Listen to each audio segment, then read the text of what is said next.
Hello everyone शांति पाठशाला को मु आपण मानंकु स्वागत जनाउछि। आजिकार एक नूतन वीडियो रे आमे आलोचना करिबा वर्षा ऋतु रचना। वीडियोटी को आरंभ करिबा पूर्वरु चैनल को सब्सक्राइब करिनियंतु एवं पाखरि थिबा बेल आइकन टी को मध्य प्रेस करि दियंतु। चलंतु आरंभ करिबा। वर्षक 12 मास एवं 6 ऋतु। आषाढ़ और श्रावण मास को वर्षा ऋतु कुहा जाए। एही ऋतु आषाढ़ मासरु आरंभ होई आश्विन मास पर्यंत दीर्घ 4 मास धरी राजपण करे। तेणु वर्षा ऋतु को चतुर्मास्या कुहा जाए। दारुण निदाघ परे प्रबल वर्षा ऋतु धरा बक्ष को आगमन करे। जीव जगतर परम बंधु भावरे पृथ्वी माता ताकू आनंदरे स्वागत जणाए। तेणु भक्त कवि लेखिछंती आसई वर्षा काल निदाघ शेषे घोटई मेघमाल आकाश देशे। आषाढ़ और श्रावण मास को वर्षा ऋतु कहंती। साधारणतः दक्षिण पश्चिम मौसुमी वायु जून मासरे ओडिशा को आसे। मौसुमी वायु हिमालय पर्वत श्रेणी रे बाधा पाई फेरी आसिबा समयरे देशर विभिन्न स्थान रे वर्षा हुए। वर्षा ऋतुर आरंभरे ओडिशा रे मध्य वर्षा हुए। तेणु जून मास ठारू सेप्टेम्बर मास पर्यंत 4 मास को वर्षा ऋतु कुहा जाए। आकाश बक्षरे मेघमाला देखि मयूर माने नृत्य करंती। वर्षा ऋतु आसिबा परे पृथ्वी शस्य श्यामल हुए। माटीर मनीष कृषक कर्म चंचल होई उठे। वर्षा पवन को खातिरे न करी कृषक माटीरे माटी होई कामरे लागि जाए। जोर रे पवन बहुथिबा फलरे धान कियारी रे समुद्र लहड़ी परी ढेउ सृष्टि हुए। सते जेपरी प्रकृति राणी सबुज रंगर गालिचाटिए चारिआडे बिछाई देइछि। वर्षा ऋतुरे आकाश पाउसिया देखा जाए। आकाशरे जलकणा थिबारु सेथिरे सूर्य किरण पड़िले इंद्रधनु देखा जाए। वर्षा ऋतुरे रास्ता घाट कादुओ देखा जाए।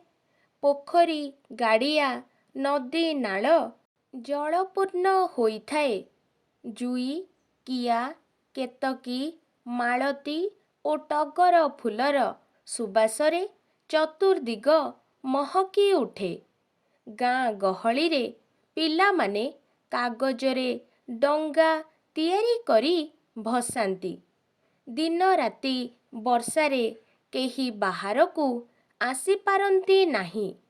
तेणु भक्त कवि वर्षा ऋतु को वर्णना करी गाइछंती। झिपिरी झिपिरी मेघ बरसे काहा दुआर को केही न आसे। वर्षारे आकाशर दृश्य अत्यंत मनोहर। आकाशरे कलाहांडिया मेघ भासु थाए। निदाघ बेले चाल छपर मान शुष्क होई जाइथाए। किंतु वर्षा कालरे छपर मानंकरु धुआं उठी आकाश को आच्छादित करे। बाड़ी बगीचारे कखारु जह्नी भेंडी काकुड़ी इत्यादि पनीपरिबा चाष हुए। वर्षा ऋतुरे छतु फुटी धरणी राणी शोभा पाए। भक्त कवि मधुसूदन लिखिछंती बरषा काल अटे मंगलकारी पाळई परजांकु बरसी बारी। बांधव अटे तरुलता जीवर प्रकाशई करुणा से निरंतर। ବର୍ଷା ଋତୁ ଜୀବଜଗତର ପାଳନକର୍ତ୍ତା ଅଟେ। ବର୍ଷା ଋତୁ ନଥିଲେ ପୃଥିବୀ ମରୁଭୂମିରେ ପରିଣତ ହୋଇଯାଆନ୍ତା। କୃଷକ ଏହି ଋତୁରେ ଧାନ ବୁଣିଥାଏ। ନଦୀ, ନାଳ, ପୋଖରୀ ଗାଡ଼ିଆ ଜଳପୂର୍ଣ୍ଣ ହୋଇଥାଏ। ବର୍ଷା ହେବା ସମୟରେ ନଦୀବନ୍ଧ ଯୋଜନା ଦ୍ୱାରା ଜଳ ସାଇତି ରଖାଯାଏ। ଉକ୍ତ ଜଳରୁ ବିଦ୍ୟୁତ୍ ଉତ୍ପାଦନ ହୁଏ ଏବଂ ଏହି ଋତୁ ଦ୍ୱାରା ଉଦ୍ଭିଦ ଜଗତ ଓ ପ୍ରାଣୀ ଜଗତର ଜୀବନ ସମ୍ଭବ ହୋଇଥାଏ।